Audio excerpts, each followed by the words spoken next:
আল্লাহ পাক বলেন জেনে রাখো, দুঃখ এবং কষ্টের সাথে রয়েছে সুযোগ আর সুবিধা, আর অসচ্ছলতার সাথে রয়েছে উদার সচ্ছলতা। জোরে কোন সুবহানাল্লাহ। কাজে ভয় পাওয়ার কারণ নাই, হতাশ হওয়ার কারণ নাই। মন আশায় বুক বেঁধে রাখো। গুনাহ করেছো, হতাশ হয়ো না। যুবকদের গুনাহ করা স্বাভাবিক। ইউনিভার্সিটির ছাত্র, কলেজের ছাত্র, প্রফেসর, শিক্ষক, অফিসার ঘুষ খেয়েছেন, জিনা করা হয়েছে, মদ খাওয়া হয়েছে, মিথ্যা কথা বলা হয়েছে, যাই কিছু করেন না কেন ভয় পাওয়ার কারণ নাই, নিরাশ হওয়ার কোনো দরকার নাই। আল্লাহ পাক ডেকে বলেছেন, কুল ইয়া ইবাদিয়াল্লাযীনা আসরাফু আলা আনফুসিহিম লা তাকনাতু মির রাহমাতিল্লাহ। আরে আমার আল্লাহর মতো এত ভালো আর কেউ আছে? এত দরদ আর কারো আছে? আমার আল্লাহ বলেন, ও নবী আপনি শুনায় দেন, হে আল্লাহর বান্দারা, তোমরা যারা নিজেদের উপরে বাড়াবাড়ি করেছো, নিজেদের উপরে জুলুম করেছো, অত্যাচার করেছো, আমি আল্লাহর রহমত থেকে নিরাশ হয়ে যেও না।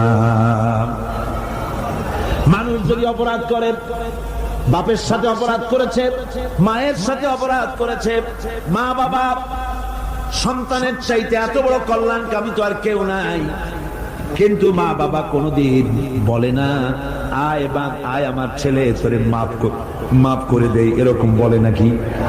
মন চায় ছেলে যদি মাপ চাইতো, খুশি হয়ে মাফ করে দিতাম, কিন্তু কেন যে আসে না, ডাকে না যে আয় মাফ করে দেই।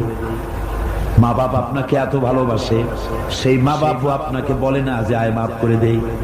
আমার আল্লাহ হচ্ছেন এমন আল্লাহ, আল্লাহ রাব্বুল আলামিন ডাকেন, এ বান্দা খুন করেছিস ফিরে আয়, জিনা করেছিস ফিরে আয়, হত্যা করেছিস ফিরে আয়, চুরি করেছিস ফিরে আয়, কুফরি করেছিস ফিরে আয়, সুদ খেয়েছিস, ঘুষ খেয়েছিস, মদ খেয়েছিস ফিরে আয়, এসে আমার দরবারে চোখের পানি ফেল, আমার দরবারে কাঁদাকাটি কর।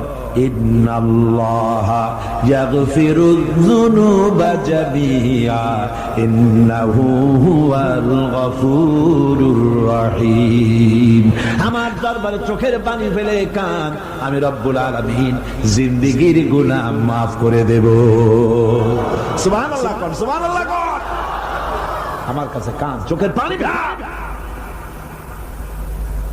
আল্লাহ রাব্বুল আলামিনের কাছে বান্দার দুইটা ফোঁটা বেশি প্রিয়।